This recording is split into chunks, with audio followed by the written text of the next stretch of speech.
Perencanaan sumber daya manusia dipandang sebagai proses linear, dengan menggunakan data dan proses masa lalu, short term sebagai pedoman perencanaan di masa depan, long term. Perencanaan SDM adalah serangkaian kegiatan atau aktivitas yang dilakukan secara sistematis dan strategis yang berkaitan dengan peramalan kebutuhan tenaga kerja pegawai di masa yang akan datang. Dalam suatu organisasi, dengan menggunakan sumber informasi yang tepat guna penyediaan tenaga kerja dalam jumlah dan kualitas sesuai yang dibutuhkan. Tujuan utama perencanaan adalah memfasilitasi keefektifan organisasi, yang harus diintegrasikan dengan tujuan perencanaan jangka pendek dan jangka panjang organisasi. Dengan demikian, perencanaan sumber daya manusia merupakan suatu proses menerjemahkan strategi pendidikan menjadi kebutuhan sumber daya manusia, baik kualitatif maupun kuantitatif melalui tahapan tertentu.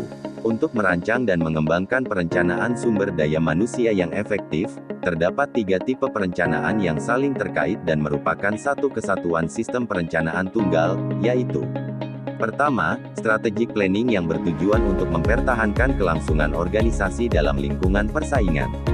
Kedua, operational planning, yang menunjukkan demand terhadap SDM. Dan ketiga, human resources planning, yang digunakan untuk memprediksi kualitas dan kuantitas kebutuhan sumber daya manusia dalam jangka pendek dan jangka panjang yang menggabungkan program pengembangan dan kebijaksanaan SDM. Perencanaan sumber daya manusia dengan perencanaan strategi perlu diintegrasikan untuk memudahkan organisasi melakukan berbagai tindakan yang diperlukan. Manakala terjadi perubahan dan tuntutan, tujuan pengintegrasian perencanaan sumber daya manusia adalah untuk mengidentifikasi dan menggabungkan faktor-faktor perencanaan yang saling terkait, sistematik, dan konsisten. Salah satu alasan untuk mengintegrasikan perencanaan sumber daya manusia dengan perencanaan strategi dan operasional adalah untuk mengidentifikasi human resources gap antara demand dan supply. Dalam rangka menciptakan proses yang memprediksi demand, sumber daya manusia yang muncul dari perencanaan strategi dan operasional secara kuantitatif dibandingkan dengan prediksi ketersediaan yang berasal dari program-program SDM. Pemenuhan kebutuhan sumber daya manusia organisasi di masa depan, ditentukan oleh kondisi faktor lingkungan dan ketidakpastian, disertai tren pergeseran organisasi dewasa ini. Organisasi dituntut untuk semakin mengandalkan pada speed atau kecepatan, yaitu mengupayakan yang terbaik dan tercepat dalam memenuhi kebutuhan tuntutan pasar. Perencanaan sumber daya manusia yang tepat membutuhkan langkah-langkah tertentu berkaitan dengan aktivitas perencanaan sumber daya manusia menuju organisasi modern. Langkah-langkah tersebut meliputi pengumpulan dan analisis data untuk meramalkan permintaan maupun persediaan sumber daya manusia yang diekspektasikan bagi perencanaan bisnis masa depan. Mengembangkan tujuan perencanaan sumber daya manusia. Merancang dan mengimplementasikan program-program yang dapat memudahkan organisasi untuk pencapaian tujuan perencanaan sumber daya manusia. Mengawasi dan mengevaluasi program-program yang berjalan. Perencanaan sumber daya manusia umumnya dipandang sebagai ciri penting dari tipe ideal model MSDM, meski pada praktiknya tidak selalu harus dijadikan prioritas utama. Perencanaan sumber daya manusia merupakan kondisi penting dari integrasi bisnis dan strategik. Implikasinya menjadi tidak sama dengan manpower planning, meski tekniknya mencakup hal yang sama. Pemilihan teknik merupakan starting point dalam melaksanakan berbagai aktivitas yang berhubungan dengan gaya manajerial, nilai dan budaya secara keseluruhan.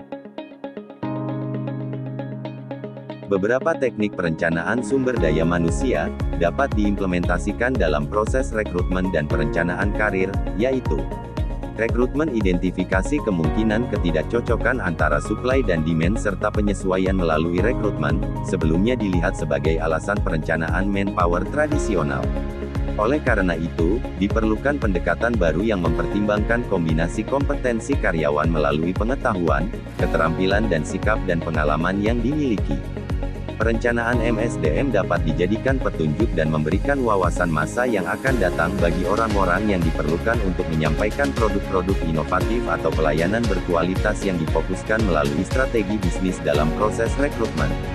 Perencanaan karir. Hal ini membutuhkan pengertian proses-proses yang diintegrasikan pada karakteristik individual dan preferensi dengan implikasinya pada budaya organisasi, nilai dan gaya, strategi bisnis dan panduan, struktur organisasi dan perubahan, sistem reward, penelitian dan sistem pengembangan, serta penilaian dan sistem promosi.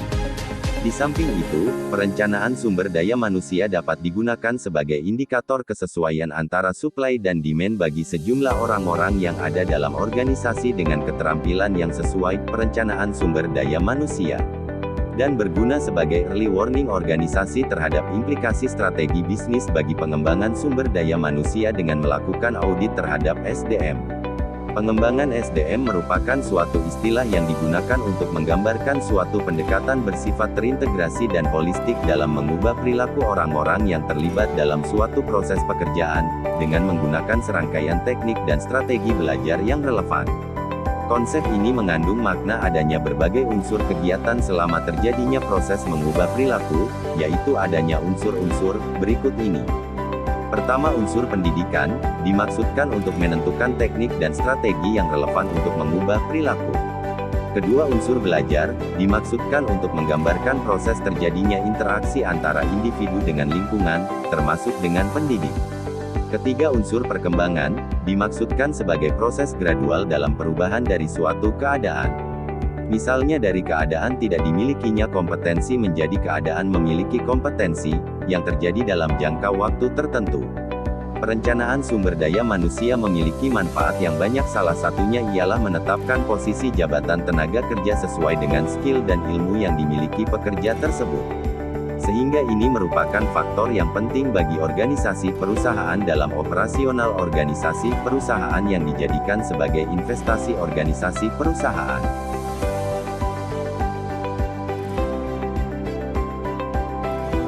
Demikianlah ulasan singkat mengenai materi ini. Semua pembelajar diharapkan mendalami materi ini dalam handout atau sumber belajar lain, agar memperkaya pemahaman mengenai materi ini. Sekian dan terima kasih.